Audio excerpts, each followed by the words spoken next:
Complex analysis के अंदर हम कंटूर इंटीग्रेशन पढ़ रहे हैं और यहाँ पे कंटूर इंटीग्रेशन का टाइप 2 हम आज पढ़ने वाले हैं।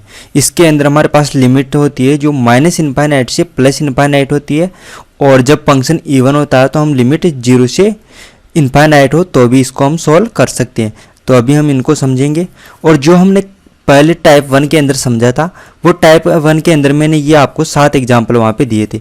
एग्जाम्पल नंबर 1 को मैंने सोल्व किया था और एग्जाम्पल नंबर 4 को मैंने रेजिड्यू तक सोल्व करके दिखाया था। अगर आपको इनमें से कोई भी क्वेश्चन कोई भी एग्जाम्पल में प्रॉब्लम हो तो ये एग्जाम्पल और इससे संबंधित कुछ क्वेश्चन की PDF मैंने वीडियो के डिस्क्रिप्शन बॉक्स में दे दी है, तो वहाँ से उस PDF को आप डाउनलोड करके इन एग्जाम्पल को आप वहाँ पर देख सकते हो। अब मैं आपको वो दोनों क्वेश्चन करवाऊंगा यहाँ पे जो भी मैंने आपको बताए थे। ये दोनों क्वेश्चन एग्जाम्पल नंबर 1 और एग्जाम्पल नंबर 2 में यहाँ पे आपको करवाऊंगा और मैं समझाऊंगा कि किस तरह से हम इस तरह के क्वेश्चनों को सोल्व करते हैं। तो यहाँ पे अब हम इनको सोल्व करते हैं। तो सबसे पहले मैं आपको बता देता हूँ इनप्रॉपर इंटीग्रेशन क्या होता है, क्योंकि कई बार इसका नाम आ रहा है वीडियो के अंदर। तो मैं पहले आपको इसके बारे में बता देता हूँ। वैसे तो ये अलग ही टॉपिक है, लेकिन इसके बारे में थोड़ी सी नॉलेज आपको दे देता हूँ कि ये क्या चीज़ होती है। तो हमारे पास जो इंटीग्रेशन की लिमिट होती है उसके अंदर इनफाइनाइट आ जाए, जैसे कि यहाँ पे माइनस का इनफाइनाइट आ गया, यहाँ पे प्लस इनफाइनाइट आ गया और यहाँ पे दोनों जगह पे इनफाइनाइट आ गया। तो इस तरह से यदि लिमिट दी हुई हो तो उसको हम बोलते हैं इनप्रॉपर इंटीग्रेशन। या फिर ऐसे भी हो सकता है कि हमारे पास लिमिट तो फाइनाइट हो जाए, यानी कि इंटीग्रेशन की जो लिमिट है वो फाइनाइट है। यहाँ पे आप देख सकते हो ए बी, ये क्या है, फाइनाइट है। लेकिन इसको जब हम फंक्शन में पुट करेंगे तो यानी कि एफ ए और एफ बी ये दोनों इनफाइनाइट आ जाए। जरूरी नहीं है ये दोनों पॉइंट ही हो, ए और बी इन दोनों के मध्य कोई और भी पॉइंट हो सकता है। जैसे कि यहाँ पर एपेक्स हम यहाँ पे लिख दें और एक्स का मान हम यहाँ पे करें कि ये ए और बी इन दोनों के मध्य का कोई पॉइंट भी हो सकता है, जिसके लिए एपेक्स क्या हो जाए, इनफाइनाइट को अप्रोच करे। तो इस तरह से भी हो सकता है। तो वो जो इंटीग्रेशन होता है वो होता है इनप्रॉपर इंटीग्रेशन। अब इनप्रॉपर इंटीग्रेशन यानी कि अनंत समाकलन। अब अनंत समाकलन है तो यहाँ पे इसकी जो वैल्यू है वो कन्वर्ज भी कर सकता है, ये डाइवर्ज भी हो सकता है। अगर वो कन्वर्ज करेगा तो किसी न किसी वैल्यू पे जाएगा, कुछ न कुछ वैल्यू आएगी। यहाँ पे आप देख सकते हो ये अनंत समाकलन है, इनप्रॉपर इंटीग्रेशन है। तो यहाँ पर इसकी वैल्यू या तो इनफाइनाइट आएगी या फाइनाइट आएगी। अगर फाइनाइट आएगी तो कहीं ना कहीं इसकी कुछ ना कुछ वैल्यू आएगी। मान लिया वो वैल्यू कितनी आ रही है, सी आ रही है, तो वो जो सी वैल्यू उसको हम बोल देंगे कॉची प्रिंसिपल वैल्यू। तो हमने यहाँ पे भी लिखा हुआ है शॉर्ट के अंदर पीवी की प्रिंसिपल वैल्यू। ये क्या है, कॉची प्रिंसिपल वैल्यू है। अगर ये कन्वर्ज करेगा तो कन्वर्ज करने के बाद कुछ ना कुछ लिमिट आएगी, कुछ ना कुछ वैल्यू आएगी। वो जो वैल्यू है उसको हम क्या बोलते हैं, कॉची प्रिंसिपल वैल्यू होती है। तो यही होता है इनप्रॉपर इंटीग्रेशन, यानी कि अनंत समाकलन जो होता है उसी को इनप्रॉपर इंटीग्रेशन कहते हैं। और उसकी लिमिट इस तरह से आ सकती है, या वो जो फंक्शन होता है उस लिमिट पर या उसके मध्य कोई ना कोई बिंदु होगा उस पर इनफाइनाइट को अप्रोच करेगा, तो वो होता है इनप्रॉपर इंटीग्रेशन। अब हम यहाँ पे पढ़ेंगे कंटूर इंटीग्रेशन टाइप 2। तो यहाँ पे कंटूर इंटीग्रेशन टाइप 2 के लिए पढ़ना है तो उसके लिए हमारे पास क्या होना चाहिए, कॉची लेमा के बारे में हमें पता होना चाहिए। तो ये क्या होती है कि ये थ्योरम इस तरह से होती है कि हमारे पास जो फंक्शन ऑफ जेड है वो क्या होना चाहिए, सतत फलन होना चाहिए, यानी कि कंटिन्यूस फंक्शन होना चाहिए। तब हमारे पास क्या हो कि यदि हम मोड जेड इनफाइनाइट को अप्रोच कर रहा हो, ये मोड जेड इनफाइनाइट को अप्रोच कर रहा हो, तो इसके लिए हमारे पास क्या होगा कि फंक्शन ऑफ जेड को यदि हम जेड से गुणा करके मोड करें तो ये 0 को अप्रोच करना चाहिए। ये कंडीशन यदि अप्लाई होती है, अगर ये कंडीशन अप्लाई होती है तो ऊपरी अर्धवर्त कौन सा अर्धवर्त, ये वाला वर्त, ये किस तरह का होता है, तो ये इस तरह का होगा, यानी कि पूरा वर्त होता है इस तरह से। और ये यहाँ पे मूल बिंदु वाला वर्त है, यहाँ पे आप देख सकते हो मोड जेड है, इसका मतलब क्या है, मूल बिंदु से जा रहा है। तो यहाँ पे ये नीचे वाला तो हट जाएगा, केवल ये ऊपर वाला रहेगा। तो इस वर्त के लिए यदि इसकी जो त्रिज्या है, यहाँ पे आप देख सकते हो रेडियस है, तो यहाँ पे ये जो त्रिज्या होगी इसकी, ये क्या होगी, इसकी आर होगी। तो इसको इनफाइनाइट पे कर दें हम। अगर इसको इनफाइनाइट पे कर दें तो ये जो इंटीग्रेशन आएगा कंटूर सी पर, यहाँ पे आप देख सकते हो यहाँ पे कंटूर एस ले रखा हमने सी के बजाय यहाँ पे। तो ये जो एस है, तो ये जो अर्ध ये वर्त बना है यहाँ पे अर्ध सर्किल, ये एस है। तो इसके लिए ये जो इंटीग्रेशन होगा वो 0 को अप्रोच करेगा। यानी कि ये जो यहाँ पे लिखा हुआ है इसको हम इस तरह से लिख सकते हैं कि यहाँ पे जेड और फंक्शन ऑफ जेड, इसका जो लिमिट लें हम जेड इनफाइनाइट पर तो वो 0 आ जाए हमारे पास। अगर ऐसा होता है और हम त्रिज्या यहाँ पे रेडियस को इनफाइनाइट करें तो इसका जो इंटीग्रेशन होगा वो होगा हमारे पास 0। ये बहुत ज़्यादा ज़रूरी है, ये हमें याद होना चाहिए, क्योंकि जब हम इंटीग्रेशन करेंगे तो एक इस तरह का पद हमारे पास होगा तो उसको मान हम जीरो करेंगे। तो जीरो किसकी वजह से हम करेंगे? कॉची लेमा की वजह से। अब हम यहाँ पे इनप्रॉपर इंटीग्रेशन ऑफ रेशनल, ये रेशनलाइजेशन फंक्शन जो कि भिन्नात्मक फंक्शन होता है उसके लिए आता है। तो यहाँ पे मैं आपको दिखा देता हूँ ये किस तरह से होता है। यहाँ पे हमारे पास लिमिट क्या होगी? माइनस इनफाइनाइट से इनफाइनाइट हमारे पास लिमिट होगी, और यही हम यहाँ पे सोल्व करेंगे यहाँ पर। तो ये जो फंक्शन होगा इस तरह से होगा, यहाँ पे p बटे हुआ क्योंकि रूम में होगा, क्योंकि यहाँ पे क्या है? भिन्नात्मक फंक्शन है। अब यहाँ पर ये भिन्नात्मक है तो यहाँ पे एक फंक्शन तो ऊपर होगा, एक फंक्शन नीचे होगा। ये किसी भी तरह का हो सकता है, ये क्या होगा? पॉलिनोमियल होगा यहाँ पे कुछ ना कुछ। तो यहाँ पर हमारे पास सबसे ज़्यादा ज़रूरी क्या है? यहाँ पे इनका जो ऑर्डर है, ऑर्डर का जो अंतर है वो क्या होना चाहिए? 2 होना चाहिए या 2 से ज़्यादा होना चाहिए। लेकिन हमें इसे ध्यान रखें, नीचे वाले में से ऊपर वाले का ऑर्डर माइनस करना है। ऑर्डर का मतलब क्या है कि जैसे कि हमारे पास px है, px इस तरह से आ गया x की पावर 2 प्लस 3x प्लस 4 आ गया। ये इस तरह से मान लिया, ऊपर px का मान हमारे पास इस तरह से है, तो इसका ऑर्डर क्या होगा? ऑर्डर ऑफ px ये हमारे पास हो गया यहाँ पे 2। ऐसा क्यों हुआ? क्योंकि यहाँ पे अधिकतम घात कितनी है? हमारे पास 2 है। अधिकतम घात 2 है, इसका मतलब इसका ऑर्डर क्या है? हमारे पास यहाँ पे 2 है, तो इसका ऑर्डर हमारे पास यहाँ पे क्या हो जाएगा? 2 हो जाएगा। तो अधिकतम घात जितनी होती है उसी को हम क्या बोलते हैं? ऑर्डर बोलते हैं यहाँ पर। तो अधिकतम घात इसका ऑर्डर हो जाएगा। तो यहाँ पर आप देख सकते हो नीचे वाले का ऑर्डर ज़्यादा होगा। यहाँ पे आप देख सकते हो नीचे वाले का ऑर्डर क्या होगा? ज़्यादा होगा, तभी तो ऊपर वाले को माइनस कर रहे हैं हम। तो ऊपर वाले का ऑर्डर हमारे पास कम होगा, और इनका अंतर कितना होगा? या तो 2 होना चाहिए या 2 से ज़्यादा होना चाहिए। ऐसा क्यों कर रहे हैं हम? तो ऐसा मैं अभी आपको समझाऊंगा आगे कि हम ऐसा क्यों कर रहे हैं। वैसे इसका मेन कारण क्या है? वो यही है यहाँ पर। कॉची लेमा ये कब अप्लाई होगा? जब ये कंडीशन अप्लाई हो, यानी कि ये इनफाइनाइट पे जाए तो ये 0 आना चाहिए, और ये तभी आ सकता है जब यहाँ पे ये जो फंक्शन है इसका जो ऑर्डर है उसका डिफरेंस कितना हो? 2 हो। ये होगा तभी ऐसा पॉसिबल है। तो हमने इसको एपेक्स मान लिया है। यहाँ पर ये जो पूरा फंक्शन है इसको हमने क्या मान लिया? एपेक्स मान लिया। अगर हम इसको एपेक्स मानेंगे तो इसको हम इस तरह से लिख सकते हैं कि ये जो कंटूर सी पर इंटीग्रेशन करेंगे, यहाँ पे देखो एपेक्स था तो हमने एफ जेड कर दिया, यानी कि फंक्शन तो वही रहेगा लेकिन अक्स के स्थान पे हमने जेड से प्रतिस्थापित कर दिया, तो ये कॉम्प्लेक्स फंक्शन हो गया यहाँ पर। तो इसका इंटीग्रेशन हम करेंगे एक कंटूर सी पर। वो कंटूर क्या है वो भी मैं आपको अभी बताऊँगा। तो इस कंटूर पे इंटीग्रेशन करेंगे तो वो इंटीग्रेशन आएगा इस तरह से कि हमारे पास इंटीग्रेशन -r से +r, यहाँ पे r क्या है ये भी हम बात करेंगे। तो इस पे इसका इंटीग्रेशन आएगा, और ये जो इंटीग्रेशन होगा इसके साथ में एक इंटीग्रेशन और आएगा प्लस के अंदर, जो कि कंटूर एस के लिए होगा, function of Z D Z. अब ये जो इंटीग्रेशन होगा वो होगा इस तरह से। और यहाँ पे कंटूर सी क्या है? यहाँ पे कंटूर सी और कंटूर एस, ये दोनों की बात कर लेते हैं हम। तो कंटूर एस और कंटूर सी हमारे पास दोनों ही एक ही कंटूर है। यहाँ पर वो अर्धवर्त है, क्या है? बंद अर्धवर्त है, और इसकी जो दिशा होती है वो वामावर्त दिशा में होती है। यानी कि ये जो कंटूर मैंने यहाँ पे बनाया था, एक बार फिर से बना देता हूँ, ये एक्स एक्स और इमेजिनरी और रियल एक्स एक्स है। तो यहाँ पे ये जो कंटूर होगा वो कंटूर होगा इस तरह से, और इसकी दिशा होगी कुछ इस तरह से और इस तरह से, ये इसकी दिशा है यहाँ पर। और यहाँ पे इसका जो रेडियस है वो रेडियस इसकी आर होगी। तो ये जो रेडियस आर है उसके लिए यहाँ पे ये आ रखा है। यहाँ पर ये जो लिमिट है ये इसकी रेडियस ही आ रही है यहाँ पर। और ये जो कंटूर सी है ये कंटूर इसके ऊपर वाला जो अर्धवृत्त है वो यह है, और यहाँ पे कंटूर एस भी यही है, यानी कि कंटूर एस और कंटूर सी यही है यहाँ पर। अब यहाँ पर हमारे पास क्या होगा कि ये जो कंटूर है यहाँ पे एस और सी तो ये हमने इस तरह से ले लिया, लेकिन हमारे पास यदि हमें ये इंटीग्रेशन सोल्व करना है तो लिमिट क्या होना चाहिए? यहाँ पर इनफाइनाइट होनी चाहिए। यानी कि यहाँ पर जो लिमिट है यहाँ पे आर आ रही है, तो आर यहाँ पे नहीं होकर क्या होना चाहिए? आर के स्थान पे यहाँ पे इनफाइनाइट आना चाहिए। यानी कि यहाँ पर हमारे पास इस तरह से होना चाहिए आर इनफाइनाइट, तब जाकर ये जो इंटीग्रेशन है वो इस इंटीग्रेशन में बदलेगा। तो हम यहाँ पे ये अप्लाई करेंगे आगे चलकर। तो अब हमने क्या किया, यहाँ पर आप देख सकते हैं कि मैंने यहाँ पे पहले से लिख रखा है कि इनका ऑर्डर क्या होगा? 2 या 2 से ज़्यादा होगा इनका अंतर। तो यहाँ पे ये इस तरह से ऑर्डर का अंतर ज़्यादा आ रहा है, यानी कि 2 या 2 से होगा, तो यहाँ पे इसका मान क्या हो जाएगा? हमारे पास 0 आ जाएगा। और यहाँ पे आप देख सकते हो जब भी इसका मान 0 होगा तो इंटीग्रेशन क्या होगा? हमारे पास 0 होगा। लेकिन ये 0 कब होगा? जब आर का मान इनफाइनाइट हो। तो यहाँ पे भी हमने क्या कर दिया? आर का मान इनफाइनाइट कर दिया। तो यहाँ पे आप देख सकते हो आर का मान हमने इनफाइनाइट ले लिया, यानी कि इनफाइनाइट को अप्रोच कर रहा है आर, तो उस समय हमारे पास इसका इंटीग्रेशन हमने क्या ले लिया? 0 ले लिया, यानी कि ये 0 पे अप्रोच करेगा।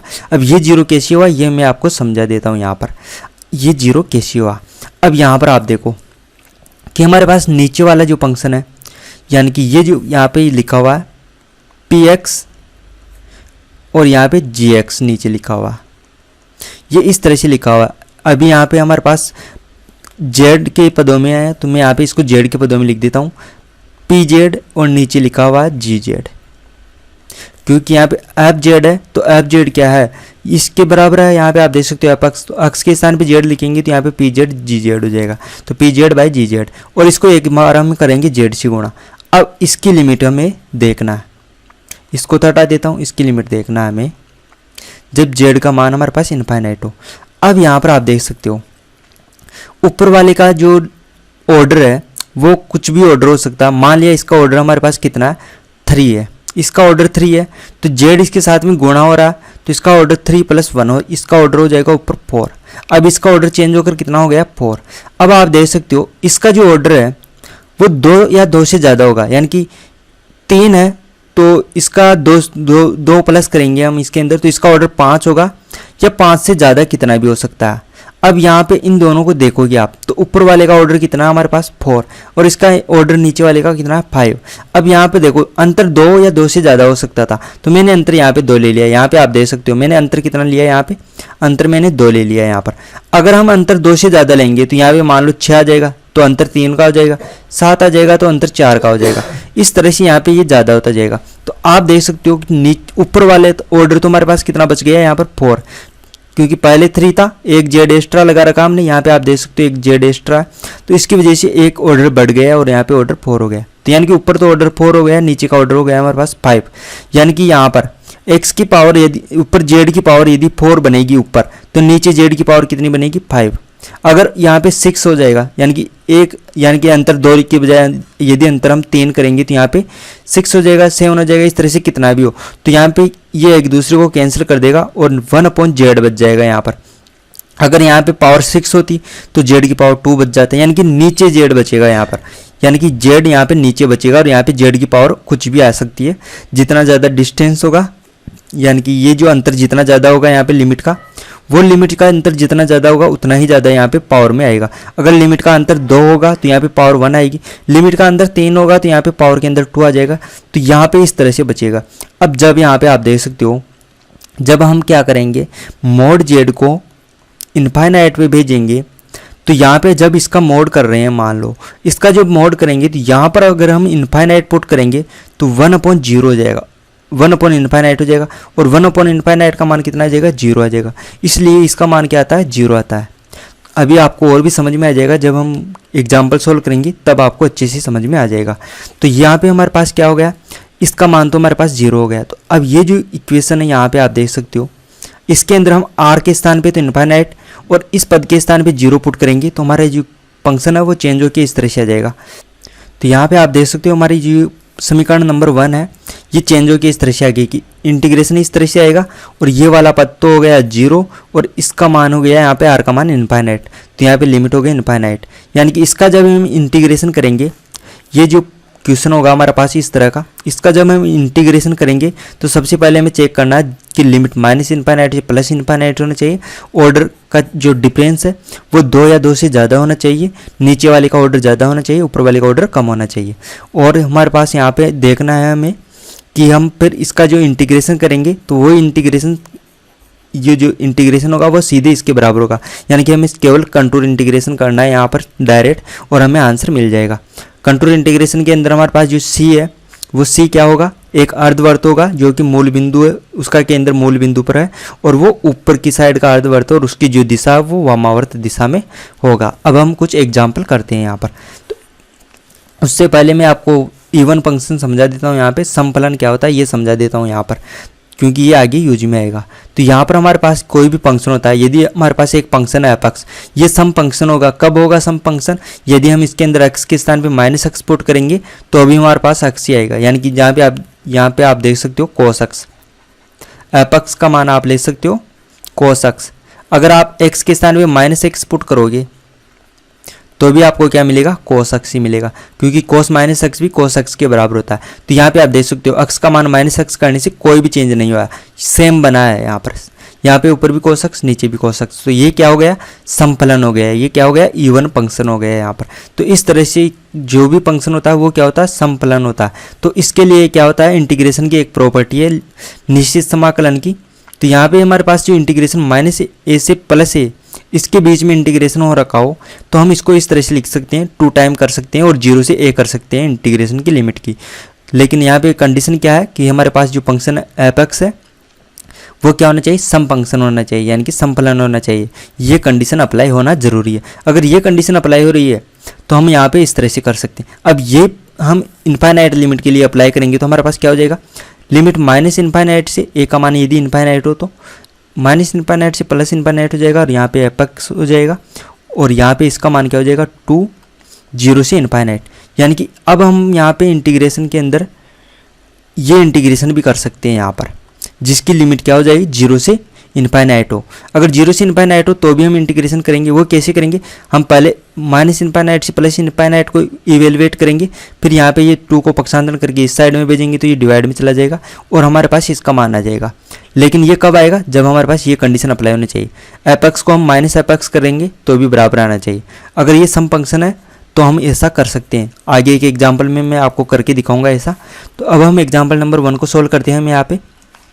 तो ये है हमारे पास एग्जाम्पल नंबर 1 और मैंने यहाँ पे बना दिया है ये, क्योंकि यहाँ पे आप देख सकते हो लिमिट माइनस इनफाइनाइट से प्लस इनफाइनाइट है और इनका ऑर्डर आप देख सकते हो, ऊपर वाले का ऑर्डर क्या है 2 है और नीचे वाले का ऑर्डर 4 है।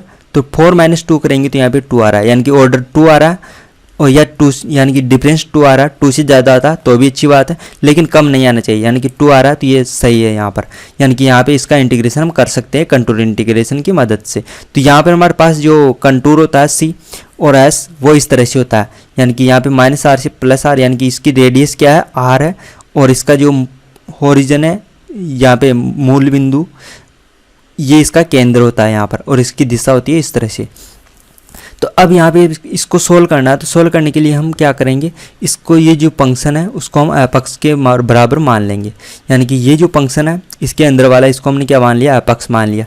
तो एफ एक्स मान लिया तो इसका गुणनखंड हमने नीचे इस तरह से कर लिया, क्योंकि नीचे वाले पद का हमें हमेशा गुणनखंड करना पड़ता है। यदि हमें गुणनखंड नहीं आई तो हमें श्रीधराचार्य विधि से करना पड़ेगा, लेकिन इसका गुणनखंड करना जरूरी है क्योंकि हमें पोल ज्ञात करना पड़ेगा यहाँ पर।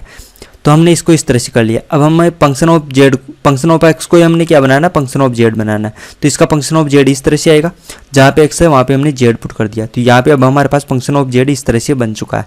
अब ये जो फंक्शन ऑफ जेड है इसके लिए हम पोल ज्ञात कर सकते हैं, क्योंकि यहाँ पे सभी पद क्या है, जेड के पद है, सभी पद जेड के। यहाँ पे कोई भी लॉग, हाइपरबोलिक और ट्रिग्नोमेट्री इस तरह का कोई भी पद यहाँ पे विद्यमान नहीं है। तो यहाँ पे इसका डायरेक्ट हमें पता है कि यहाँ पे पोल हमें मिलने वाले हैं। तो पोल ज्ञात करते हैं इसके। तो यहाँ पे आप देख सकते हो फंक्शन ऑफ जेड है और इसके पोल हमारे पास 4 पोल आए हैं। यहाँ पर आप देख सकते हो +- आइटा और +- 3 आइटा, यानी कि यहाँ पे कितने पोल हो गए, 4 पोल हो गए। अब 4 पोल में से कौन सा पोल ये कंटूर सी के अंदर है और कौन सा बाहर है, हमें ये चेक करना है यहाँ पर। तो जब हमने टाइप 1 समझा था, टाइप 1 के अंदर हम क्या करते थे, हम यहाँ पे मोड करते थे, पोल का मोड करते थे, तो वो 1 से कम आना चाहिए था। ये तो हमने पढ़ा था टाइप 1 के अंदर। अभी हम पढ़ रहे हैं टाइप 2।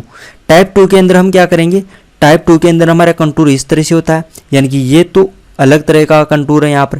तो यहाँ पे भी हम अलग तरीके से चेक करेंगे कि ये अंदर है या बाहर। तो यहाँ पे आप देख सकते हो कि यहाँ पर जो भी पॉइंट होगा वो तो कंटूर के अंदर होगा और इस साइड में जो भी पॉइंट होगा वो कंटूर के बाहर होगा, यानी कि इस साइड का नहीं होना चाहिए हमारे पास पॉइंट।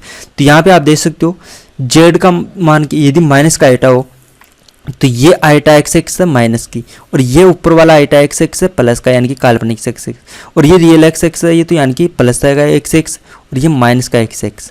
तो यहाँ पर आप देख सकते हो, यहाँ पर आप देख सकते हो कि माइनस का आइटा है जो इस एक्स पे होगा, तो यानी कि यहाँ पर क्या है 0 0 है, तो 0 0 है तो इसके नीचे होगा माइनस का आइटा। तो यानी कि माइनस का आइटा इसके इस स्थान पे आ गया, इसमें यहाँ पर आ गया, यहाँ पे मान सकते हो आप माइनस का आइटा यहाँ पे आ गया। तो ये तो इस कंटूर से बाहर आ गया, तो ये इस कंटूर के बाहर आप देख सकते हो। और माइनस का 3 आइटा तो और भी नीचे आएगा, यानी कि यहाँ पे आ गया मान लो आप, तो यहाँ पे हो जाएगा माइनस का 3 आइटा, तो ये भी बाहर आ गया, तो ये भी कंटूर के बाहर है, यानी कि ये सी के बाहर आ गए। और जेड यहाँ पे आप देख सकते हो आइटा और 3 आइटा ये इसके अंदर आएंगे। ये कैसे पता चला, क्योंकि यहाँ पे आप मान सकते हो यहाँ पे आइटा है, तो ये आइटा इसके अंदर आ गया और यहाँ पे 3 आइटा मान सकते हो आप। तो ये 3 आइटा हो गया। अब आप सोच रहे हो कि 3 आइटा कहीं बाहर तो नहीं निकल जाएगा। ये कभी भी बाहर नहीं निकल सकता। क्यों नहीं निकल सकता? क्योंकि यहाँ पे रेडियस कितनी है r, और r को हम क्या कर रखे हैं इनफाइनाइट। r कहाँ पे पहुँच रहा है इनफाइनाइट पे, तो यानी कि r इनफाइनाइट पे पहुँच रहा है, यानी कि r तो बहुत ज़्यादा बड़ा है, यानी कि कोई सा भी मान हो यहाँ पे वो इसके अंदर ही आएगा। यानी कि यदि काल्पनिक पार्ट, यहाँ पे आपको डायरेक्ट क्या चेक करना, काल्पनिक पार्ट चेक करना।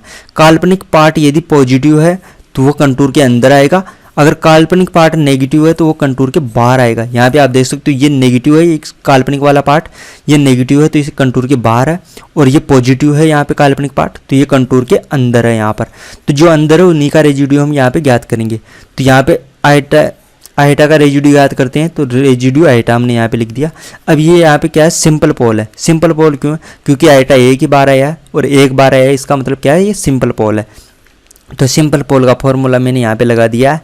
अब यहाँ पर हम फंक्शन ऑफ जेड का मान रखेंगे, तो हमारे पास फंक्शन ऑफ जेड का मान हमारे पास ये है इस तरह से। तो मैंने यहाँ पे आप देख सकते हो नीचे जब मैंने मान लिखा तो इसका गुणनखंड कर दिया यहाँ पर, यानी कि जेड की पावर 2 + 1 है, तो मैंने इसको क्या कर दिया जेड प्लस आइटा जेड माइनस आइटा कर दिया। इस तरह से मैंने इसका गुणनखंड कर दिया। ये क्यों किया? क्योंकि जैसे हम यहाँ पे आइटा पुट करेंगे तो ये इसको क्या कर देगा, इनफाइनाइट बना देगा, लेकिन हम यहाँ पे लिमिट ज्ञात कर रहे हैं तो हमें उसको कैंसिल करना पड़ेगा। तो यहाँ पे ऊपर हमारे पास क्या है, आप देख सकते हो सूत्र के अंदर यहाँ पे जेड माइनस आइटा है, तो जेड माइनस आइटा को मैंने गुणनखंड करके बाहर निकाल दिया। अब जेड माइनस आइटा से जेड माइनस आइटा कैंसिल हो जाएगा, तो अब ये अपरिभाषित नहीं होगा, अब इसके लिमिट हम आसानी से ज्ञात कर सकते हैं।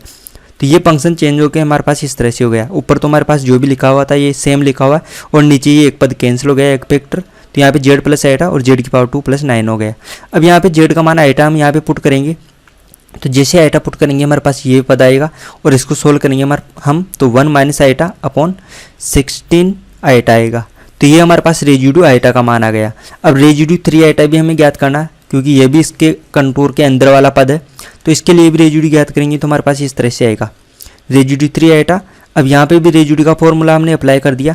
अब यहाँ पे भी आप देख सकते हो function of Z, function of Z यहाँ पे आता है, तो फंक्शन ऑफ जेड के बजाय हमें ये पद लिखना था यहाँ पे, क्योंकि ये है हमारे पास फंक्शन ऑफ जेड। तो मैंने इसका गुणनखंड कर दिया इस बार। इसका गुणनखंड क्यों किया? क्योंकि यहाँ पर यदि हम 3 आइटा पुट करेंगे तो ये अपरिभाषित हो जाएगा, तो लेकिन हमें अपरिभाषित नहीं करना है, तो मैंने इसका गुणनखंड कर दिया यहाँ पर। तो आप देख सकते हो गुणनखंड करने से यहाँ पे क्या होगा, जेड -3 आइटा से जेड -3 आइटा कैंसिल हो जाएगा यहाँ पर, ये पद और ये पद।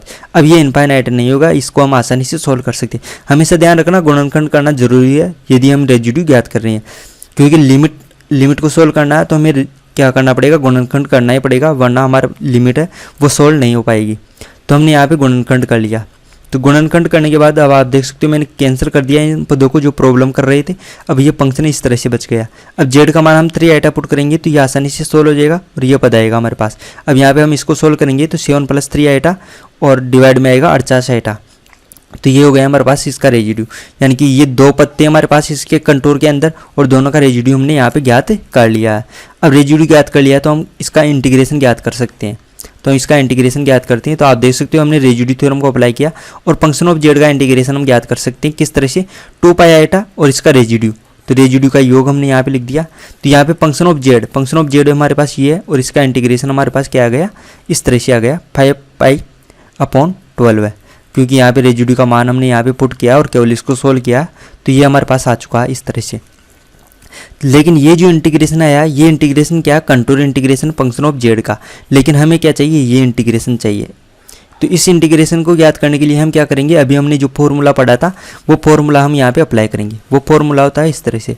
सबसे पहले तो जो हमारे लिए ज़रूरी है वो सारे मान हम यहाँ पे ज्ञात कर रहे हैं। तो समीकरण 1 में हमने इसका मान ज्ञात कर लिया। अब हम क्या करेंगे, कॉची लेमा की मदद से हम ये मान भी यहाँ पे ज्ञात करेंगे, ये इंटीग्रेशन। तो यहाँ पे आप देख सकते हो यहाँ पे लिमिट यहाँ पे इनफाइनाइट है, तो यहाँ पे जब इसकी जेड की लिमिट इनफाइनाइट होगी तो जेड फंक्शन ऑफ जेड, तो यहाँ पे जेड इसके साथ में गुणा हो गया यहाँ पे जेड, और ये फंक्शन ऑफ जेड का मान हमने यहाँ से रख दिया, आप देख सकते हो। यहाँ से फंक्शन ऑफ जेड का मान हम उठाकर यहाँ पे रखेंगे तो ये पद इस तरह से आएगा। अब यहाँ पे आप देख सकते हो इसकी लिमिट क्या आएगी, हमारे पास 0 आएगी। वो कैसे आएगी, तो यहाँ पे आप देख सकते हो नीचे क्या है, जेड की पावर 4 है, तो नीचे जेड की पावर 4 कॉमन लोगे, और ऊपर क्या है, जेड की पावर 3 है। तो ऊपर तो जेड की पावर 3 है, नीचे जेड की पावर 4 है, तो इस तरह से ये कैंसिल होंगे तो 1/z बचेगा, और इसके साथ में और भी बहुत कुछ फंक्शन बचेगा यहाँ पर, यानी कि जो भी बच रहा है उससे कोई मतलब नहीं है, नीचे 1/z बचेगा हमारे पास। और जब हम z का मान इनफाइनाइट पुट करेंगे तो 1/∞ आएगा, और इनफाइनाइट है तो ये क्या हो जाएगा, यहाँ पे 0 हो जाएगा। अब 0 के साथ में यहाँ पे कुछ भी फंक्शन हो वो तो गुणा हो के 0 ही होने वाला है, इसलिए इसका मान डायरेक्ट यहाँ पे हमने 0 लिख दिया। आप इसको सोल्व करके देख सकते हो, यहाँ पे 0 ही आएगा। और ये 0 है, इसका मतलब क्या है कि इसका इंटीग्रेशन हमारे पास क्या आएगा, 0 आएगा। क्यों आएगा, क्योंकि हमने आर क्या ले रखा है, यहाँ पे इनफाइनाइट ले रखा हमने आर को। अब आर को इनफाइनाइट ले रखा है तो हमारे पास इसका मान 0 हो गया। तो यहाँ पे हमने दोनों मान यहाँ भी याद कर लिए, यह भी याद कर लिया इंटीग्रेशन फंक्शन ऑफ जेड का कंटूर सी पर, और फंक्शन ऑफ जेड का कंटूर एस पे ये इंटीग्रेशन भी हमने ज्ञात कर लिया जो कि 0 आ रहा है। तो इस तरह से हमारे पास ये कॉची लेमा की मदद से हमारे पास ये इंटीग्रेशन यहाँ पे इस तरह से आ चुका है। अब ये इंटीग्रेशन आ चुका है तो हम फॉर्मूला लगाएंगे जिसकी मदद से हमारे पास जो क्वेश्चन है उसका आंसर आएगा। तो हमारे पास इंटीग्रेशन का फॉर्मूला क्या होता है, ये होता है कि कंटूर सी पे इंटीग्रेशन और कंटूर एस पे इंटीग्रेशन, ये इस तरह से होता है। और इसके साथ में एक फंक्शन इस तरह से आता है जो कि कंटूर ये -r से +r के लिए जो इंटीग्रेशन होता है वो इसलिए इस तरह से आता है। अब 1 और 2 से हम इसके अंदर मान रख दें, समीकरण 1 और समीकरण 2 से मान रखेंगे। तो मान रखेंगे तो यहाँ पे देखो r इनफाइनाइट हो रखा है तो r का मान इनफाइनाइट कर दिया हमने यहाँ पर, और यहाँ पे फंक्शन ऑफ जेड ऐसे कैसे आ गया। और कंटूर सी पर जो इंटीग्रेशन है फंक्शन ऑफ जेड का वो इंटीग्रेशन हमारे पास आ रहा है 5π/12 है। तो यहाँ पे हमने 5π/12 हमने यहाँ पे पुट कर दिया। और इसका इंटीग्रेशन आप देख सकते हो फंक्शन ऑफ जेड का एस कंटूर एस पे वो इंटीग्रेशन हमारे पास क्या आ रहा है, 0 आ रहा है। तो यहाँ पे हमने क्या कर दिया, 0 पुट कर दिया। अब यहाँ पे आप देख सकते हो इसको पक्षांतरण करके इस तरह से लिख सकते हैं, इस पद को मैंने इस साइड में लिख दिया और वैल्यू को हमने इस साइड में लिख दिया। यानी कि ये हमारे पास फंक्शन ऑफ एक्स था और फंक्शन ऑफ एक्स का इंटीग्रेशन हमारे पास क्या आ गया, 5π/12 है। तो ये हमारे पास इसका आंसर आ चुका है। तो इस तरह से हम इसको सोल्व कर सकते हैं। हमेशा ध्यान रखना हमें किस तरह से सोल्व करना है। हमें क्या करना है, सबसे पहले फंक्शन ऑफ एक्स करना है, फंक्शन ऑफ एक्स को फंक्शन ऑफ जेड बनाना है और इसके रेजिड्यू ज्ञात करना है और कंटूर इंटीग्रेशन ज्ञात करना है। किस पे, इस पे ध्यान रखना। रेजिड्यू के लिए हमारे पास जो पॉइंट आएंगे, पोल आएंगे, वो कैसे पता करेंगे, तो जो प्लस के आयोटा वाले होंगे वो तो क्या होगा, अंदर होगा, और जो माइनस के आयोटा वाले होंगे वो क्या होंगे, पोल बाहर होंगे। जो अंदर वाले हैं उनका रेजिड्यू ज्ञात करेंगे और ये कंटूर इंटीग्रेशन को हम इवेल्युएट करेंगे। उसके बाद में हमारे पास हमेशा ही ये क्या होगा, 0 होगा। ये लिमिट हमेशा क्या होगी, 0 होगी। और ये 0 होगी तो हमारे पास ये जो इंटीग्रेशन है वो हमेशा हमें क्या मिलेगा, 0 होगा। तो ये इंटीग्रेशन हमारे पास क्या हो जाएगा, हमेशा ही 0 होगा। यानी कि यहाँ पर जो कंटूर इंटीग्रेशन मिलेगा वो ही हमारे पास क्या होगा, इंटीग्रेशन का आंसर मिलेगा। और हमेशा ध्यान में रखना है इसका जो ऑर्डर होता है वो ऑर्डर का अंतर हमेशा 2 या 2 से ज़्यादा होना चाहिए, इससे कम नहीं होना चाहिए। नीचे वाले का ऑर्डर हमेशा ज़्यादा होना चाहिए, ऊपर वाले का ऑर्डर हमेशा कम होना चाहिए, तभी हम इसको सोल्व कर सकते हैं। अब सेकेंड एग्जाम्पल हम यहाँ पर सोल्व करते हैं। तो यहाँ पर मैंने सेकेंड एग्जाम्पल लिख दिया, यहाँ पर आप देख सकते हो। तो ये जो एग्जाम्पल है इसके अंदर आप देख सकते हो लिमिट 0 से इनफाइनाइट हो रखी है, लेकिन हमने सीखा था कि -∞ से +∞ होनी चाहिए। तो यहाँ पर ऐसा नहीं है, ऐसा नहीं है। तो यहाँ पे हम क्या कर सकते हैं, इसको चेक करेंगे कि ये किस तरह का फंक्शन है, ये इवन फंक्शन है या नहीं है। तो यहाँ पे आप देख सकते हो कि हमारा जो फंक्शन है एपेक्स है, ये इसको तो मैंने मान लिया एपेक्स। अब ये एपेक्स मान लिया तो यहाँ पर आप देख सकते हो जब x का मान -x रखेंगे तो भी कोई चेंज नहीं होगा, हमारे पास एपेक्स सेम बना रहेगा। यानी कि ये क्या हो जाएगा, सम फंक्शन है, इवन फंक्शन है। और आप चेक भी कर सकते हो x का मान यदि माइनस का x रखोगे तो कोई भी चेंज नहीं आएगा क्योंकि पावर 2 है, क्योंकि x का मान यहाँ पे क्या है, यहाँ पे पावर 2 है। अब माइनस का x की पावर 2 करोगे आप तो भी यहाँ पे x की पावर 2 ही बनेगा। यानी कि ये पद हमेशा ऐसे कैसे बना रहेगा, ये चेंज नहीं होने वाला है। तो ये क्या है, सम फंक्शन है। और सम फंक्शन है तो ये कंडीशन अप्लाई कर सकते हैं। जो भी अभी मैंने सूत्र पढ़ाया था आपको, उसके अंदर हमने क्या देखा था कि -∞ से +∞ हो, यानी कि लिमिट यदि माइनस और प्लस सेम लिमिट हो तो हम 2 टाइम कर देते हैं और 0 से a कर देते हैं। a का मान यहाँ पे इनफाइनाइट है तो 0 से इनफाइनाइट हो गया लिमिट और ये हो गया 2 टाइम। अब हमें यह मान चाहिए केवल इसका, क्योंकि यहाँ पे देखो फंक्शन ऑफ एक्स ये मान रखा हमने और ये हमारा यहाँ पे क्वेश्चन है। तो हमें लिमिट क्या चाहिए, 0 से इनफाइनाइट हो, ये चाहिए, ये मान हमें यहाँ पे चाहिए। तो हम क्या करेंगे, 2 का पक्षांतरण कर देंगे इस साइड में, तो यहाँ पे 1/2 हो गया है, यहाँ पे आप देख सकते हो। तो हमारा जो क्वेश्चन है 0 से इनफाइनाइट वो यहाँ पे आ चुका है, यहाँ पे आप देख सकते हो, और ये हमें यहाँ पे ज्ञात करना है। लेकिन यहाँ पर हमारे पास ये किसके बराबर है, 1/2 और इंटीग्रेशन -∞ से +∞ एपेक्स के, यानी कि ये मान हमें ज्ञात करना आता है क्योंकि इसकी लिमिट -∞ से +∞ है। और एपेक्स का ऑर्डर है वो भी देख लेते हैं। नीचे ऑर्डर देख सकते हो 2 और 2, यहाँ पे कितना 4 है। नीचे वाले का ऑर्डर 4 है, ऊपर वाले का ऑर्डर 2 है, और ऑर्डर का अंतर हमारे पास कितना आ गया 2, यानी कि ये सही है। इसको हम सोल्व कर सकते हैं।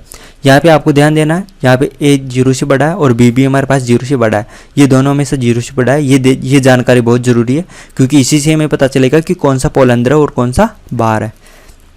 तो यहाँ पर हमारे पास ये ज्ञात करना है अब हमें। तो समीकरण 1 दे दिया हमने इसको।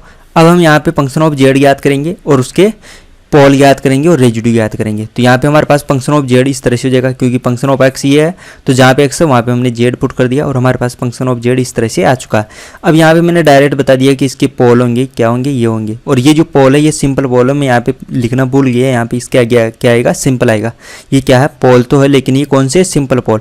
क्योंकि यहाँ पे ए आइटा ये भी एक बार आ रहा है, माइनस का ए आइटा ये भी एक बार आ रहा है, बी आइटा और माइनस बी आइटा ये भी एक बार आ रहे हैं। यहाँ पे आप देख सकते हो नीचे ऑर्डर कितना है, ऑर्डर 4 है। ऑर्डर 4 है तो इसके क्या आएंगे, 4 पॉइंट आएंगे। तो यहाँ पे 4 पॉइंट आ गए और 4 पॉइंट सभी अलग अलग है, इसलिए यहाँ पे सब क्या है, सिंपल पोल है। यहाँ पर आप देख सकते हो कि यहाँ पर कौन सा पोल अंदर है और कौन सा पोल बाहर है। तो मैंने कहा था कि जो भी माइनस के आइटा है वो सब नेगेटिव है, तो वो नेगेटिव है तो वो पोल बाहर होंगे। तो यहाँ पे ए आइटा और माइनस का बी आइटा ये बाहर होंगे। तो मैंने यहाँ पे लिख दिया है कि ए आइटा और माइनस का ए आइटा और माइनस का बी आइटा दोनों क्या है, बाहर है। और ये प्लस वाले अंदर होंगे, तो प्लस का ए आइटा और प्लस का बी आइटा ये दोनों क्या है, इसके अंदर है। अब यहाँ पर आप देख सकते हो क्वेश्चन के अंदर ए पॉजिटिव है और बी भी पॉजिटिव है। ये इसीलिए लिखा हुआ है क्योंकि ये पॉजिटिव है, इसका मतलब ए का मान यहाँ पे पॉजिटिव रखेंगे तो ये पॉजिटिव आएगा, और यहाँ पे ए का मान पॉजिटिव रखेंगे तो पॉजिटिव इंटू नेगेटिव ये क्या हो जाएगा, नेगेटिव। अगर ये कंडीशन नहीं दी होती तो हम ऐसा भी ले सकते थे, ए का मान लो कि कोई माइनस का 2 ले लेता। अब यहाँ पे ए का मान माइनस का 2 रखता तो यहाँ पे क्या हो जाता, माइनस का 2 आइटा, तो ये क्या हो जाएगा, ये प्लस का 2 आइटा हो जाता है। ये तो ऊपर चला जाता, पॉजिटिव हो जाता। तो यहाँ पे ये तो समस्या हो जाती है हमारे लिए, इसलिए यहाँ पे क्वेश्चन में पहले से दिया हुआ है कि ये पॉजिटिव है, ये ज़रूरी है, इसलिए ये इन्फॉर्मेशन यहाँ पे दी हुई है। अब यहाँ पर हमारे पास यहाँ पे ये तो पता चल गया कि कौन सा पोल अंदर है और कौन सा बाहर है, यानी कि ये अंदर है तो इसके लिए क्या करेंगे, रेजिड्यू ज्ञात करेंगे। अब मैंने कई बार आपको रेजिड्यू ज्ञात करके बताया, इस बार मैं डायरेक्ट लिख रहा हूँ यहाँ पर। तो मैंने यहाँ पे डायरेक्ट लिख दिया कि ए आइटा के लिए रेजिड्यू ये आएगा और बी आइटा के लिए रेजिड्यू ये आएगा। तो इन दोनों का रेजिड्यू हमारे पास आ गया। तो रेजिड्यू आ गया तो अब हम इंटीग्रेशन ज्ञात कर सकते हैं। तो फंक्शन ऑफ जेड का इंटीग्रेशन हमने यहाँ पे ज्ञात कर लिया। फंक्शन ऑफ जेड का कंटूर शेप पर इंटीग्रेशन क्या आएगा, 2 पाई आइटा, और ये आ गया हमारे पास रेजिड्यू इस तरह से। रेजिड्यू का मान हम यहाँ पे पुट करेंगे, यहाँ पे मिस्टेक हो चुकी है, यहाँ पे इक्वल नहीं आएगा। तो यहाँ पे हमारे पास 2 पाई आइटा और रेजिड्यू का मान हमने यहाँ पे लिखा, और इसको अब हम सोल्व करेंगे। तो इसको सोल्व करने के बाद हमें मिलेगा पाई अपॉन बी प्लस ए। ये हो गया हमारे पास इक्वेशन नंबर 2, और ये हमें वैल्यू यहाँ पर मिल चुकी है। अब कॉची लेमा की मदद से हम दूसरा इंटीग्रेशन भी याद करते हैं, जो कि कंटूर एस के लिए है। तो हमारे पास यहाँ पे सबसे पहले चेक करना पड़ेगा कि इसकी लिमिट 0 के बराबर आती है या नहीं आती है, तभी कॉची लेमा थ्योरम अप्लाई होती है। तो यहाँ पे जेड पे हम जेड इनफाइनाइट पे जेड फंक्शन ऑफ जेड की लिमिट ज्ञात करेंगे। तो फंक्शन ऑफ जेड का मान हमने यहाँ पे रख दिया, तो हमारे पास ये फंक्शन इस तरह से आ चुका है। अब आप देख सकते हो ऊपर वाली जो पावर है वो कितनी हो जाएगी, 3। तो ऊपर तो 3 हो जाएगा, और नीचे यहाँ पे देखो 2 यहाँ पे और 2 यहाँ पे, कितनी हो जाएगी, 4। यानी कि नीचे ऊपर तो जेड की पावर 3 और नीचे जेड की पावर 4 बचेगा। अब यहाँ पे आप देख सकते हो 3 पावर तो यहाँ पे कैंसिल हो जाएगा, तो यहाँ पे 1/z बच जाएगा। और भी यहाँ पे नीचे कुछ ना कुछ फंक्शन आएगा, उससे हमें कोई मतलब नहीं है। अब यहाँ पे z का मान इनफाइनाइट पुट करेंगे तो 1/∞, और यहाँ पे एक फंक्शन आएगा कुछ ना कुछ। फिर यहाँ पे 1/∞ 0 था, और 0 इसके साथ में जो भी बाकी फंक्शन बचा हुआ उससे गुणा होगा तो 0 आएगा। तो यहाँ पे हमारे पास यहाँ पे 0 आ चुका है। यहाँ पे आप इसको करके भी देख सकते हो, क्योंकि लिमिट ज्ञात करना आपको आती होगी, ये मैं मानकर चल रहा हूँ यहाँ पर। तो लिमिट यहाँ पे इसकी ज्ञात करेंगे तो 0 आएगी। अब यहाँ पे लिमिट 0 आएगी तो यहाँ पर इसका इंटीग्रेशन हम क्या कर सकते हैं, 0 ले सकते हैं। कब, जब r इनफाइनाइट हो। तो r इनफाइनाइट पे हमने इसका ले लिया 0। r इनफाइनाइट हम ले सकते हैं क्योंकि हमारा जो इंटीग्रेशन है उसके अंदर भी लिमिट क्या है, आप देख सकते हो -∞ से +∞। तो ये इंटीग्रेशन भी हमारे पास आ गया और ये इंटीग्रेशन भी हमारे पास आ गया। तो अब हम सूत्र लगा सकते हैं डायरेक्ट। तो हमने यहाँ पे सूत्र लगा दिया, क्योंकि हमारे पास सूत्र इस तरह से होता है कि सी पे जो इंटीग्रेशन होगा कंटूर सी पे वो बराबर होगा -r से +r के लिए इंटीग्रेशन अपक्ष का, प्लस कंटूर सी पे इंटीग्रेशन फंक्शन ऑफ जेड का, इसके बराबर होता है। अब इसके अंदर हम समीकरण 2 से मान रखेंगे और समीकरण 3 से भी मान रखेंगे। ये मान हम यहाँ पे रखेंगे तो आप देख सकते हो फंक्शन ऑफ जेड के लिए कंटूर सी का integration pi upon B plus A था, और ये वाला जो पद है वो ऐसे कैसे हमने लिख दिया, बस आर का मान हमने इनफाइनाइट कर दिया क्योंकि ये इंटीग्रेशन इनफाइनाइट पे जीरो हो रहा। तो यहाँ पे ये जीरो हमने पुट कर दिया और ये इनफाइनाइट पे जीरो हो रहा है तो लिमिट आर इनफाइनाइट है और यहाँ पे लिमिट आर है तो आर भी हमने इनफाइनाइट कर दी है यहाँ पर। अब आप देख सकते हो कि ये वैल्यू हमारे पास आ चुकी है क्योंकि ये तो हो गया जीरो, तो इससे तो कोई मतलब नहीं है। ये इसका वैल्यू हमारे पास क्या गया, पाई बी प्लस ए, यानी कि यहाँ पर लिख देता हूँ मैं आपको, यहाँ पे आप देख सकते हो इसका वैल्यू हमारे पास ये आ चुका है। और इक्वेशन नंबर 1 के अंदर आप देख सकते हो 0 से 1 की यदि हमें ज्ञात करना है तो हमें इसको क्या करना है, हाफ करना है। यहाँ पर आप देख सकते हो यानी कि यहाँ पर मैंने मान पुट करना है इसका, तो ये मान हम यहाँ पे पुट करेंगे। आप देख सकते हो यहाँ पे ये जो इंटीग्रेशन था माइनस इनफाइनाइट से प्लस इनफाइनाइट, वहाँ पे मैंने ये मान यहाँ पे पुट कर दिया। ये मान पुट कर दिया तो यहाँ पे आप देख सकते हो पाई अपॉन बी प्लस ए, ये मान हमने यहाँ पे पुट कर दिया। यहाँ पे आप देख सकते हो तो यहाँ पे 0 से इनफाइनाइट के लिए जो इंटीग्रेशन हो गया एपेक्स का वो क्या हो गया 1/2 पाई बी प्लस ए।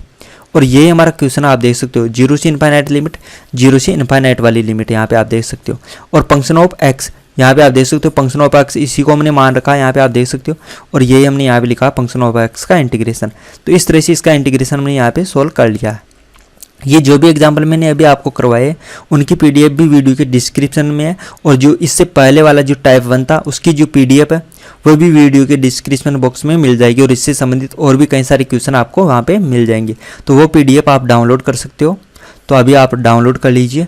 और यदि आपको मेरा वीडियो अच्छा लगा हो तो आप इसको शेयर कीजिए अपनी क्लास के साथ और लाइक कीजिए और मेरे चैनल को सब्सक्राइब भी कर दीजिए। और आप मुझे फॉलो कर सकते हो, मेरी इंस्टाग्राम आईडी है क्यूरियोसिटी फाउंडेशन वाली, और दूसरा आईडी है मेरे पास इंद्रपाल 0114, ये मेरे इंस्टाग्राम आईडी है, यहाँ पर आप मुझे फॉलो कर सकते हो। यदि आपको वीडियो अच्छा लग रहा है तो आप मुझे कमेंट करके बता सकते हो, और आपको कोई भी डाउट हो तो आप मुझे व्हाट्सअप कर सकते हो या मुझे कमेंट करके भी आप मेरे से पूछ सकते हो। धन्यवाद।